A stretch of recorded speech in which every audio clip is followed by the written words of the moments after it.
So hello everyone, भाइयों और बहनों, अगर आप भी वेस्ट बंगाल में रहते हो और आप सोच रहे कि सर सर सर एक स्कॉलरशिप हमको दिला दीजिए, एक स्कॉलरशिप।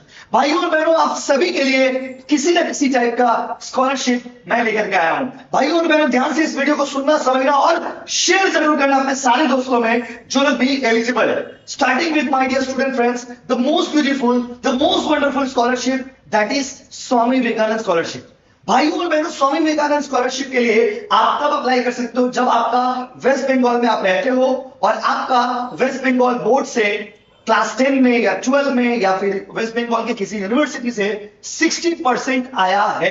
तो स्वामी विवेकानंद के लिए आप तभी एलिजिबल होते हो जब आपका 60% आता है और आप वेस्ट बंगाल के डोमिसाइल हो। याद रखिएगा, ये दो मेन कंडीशन है। और आपका फैमिली इनकम 2.5 लाख से कम होना चाहिए। तो ये एक कंडीशन है, तो फैमिली इनकम तो लोग बना लेते हैं, वो अलग बात है। लेकिन दो मेन कंडीशन ये है कि वेस्ट बंगाल के होने चाहिए आप, और आपका 60% 12 में या 10 में या कॉलेज में होना चाहिए अगर आप फर्दर स्टडीज के लिए अप्लाई किए हो तो।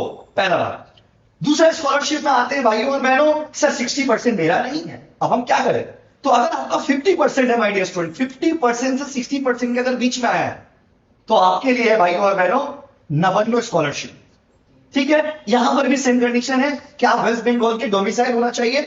तो ये जो दोनों स्कॉलरशिप मैंने बताया, नवन्नो स्कॉलरशिप और स्वामी विवेकानंद, ये उन स्टूडेंट्स के लिए जो एक्चुअली वेस्ट बंगाल से ही बिलोंग करते हैं। 10, 12, ग्रेजुएशन कोई भी कोर्स आपने वेस्ट बंगाल से किया है और फर्दर स्टडीज भी अगर आप वेस्ट बंगाल में कर रहे हो तभी आपको ये स्कॉलरशिप मिलते हैं, नवन्नो और स्वामी विवेकानंद। अब आते हैं उन बच्चों के लिए जो बच्चे लोग दूसरे स्टेट से हो। अब आप सोच रहे हैं सर मैं तो वेस्ट बंगाल से नहीं हूं लेकिन मैं पढ़ाई वेस्ट बंगाल में कर रहा हूं।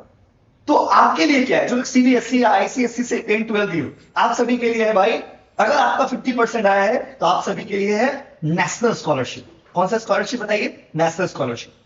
ठीक है भाई, ये हो गया। अगर इसमें से कोई भी बच्चा मार्क्स के लिए एलिजिबल नहीं है, अगर आप फीमेल कैंडिडेट हो तो आपके लिए कन्याश्री स्कॉलरशिप। तो भाइयों और बहनों, एक वीडियो में मैंने सारे स्कॉलरशिप के बारे में आपको बता दिया, लेकिन ये सारे स्कॉलरशिप के लिए आप तभी अप्लाई कर पाइएगा जब आप फर्दर स्टडीज में एडमिशन लिए। जैसे 12 पास करके कॉलेज में एडमिशन ले लिए, 10 पास करके 11 में एडमिशन ले लिए हैं, तो आप इन स्कॉलरशिप के लिए एलिजिबल हो जाएंगे।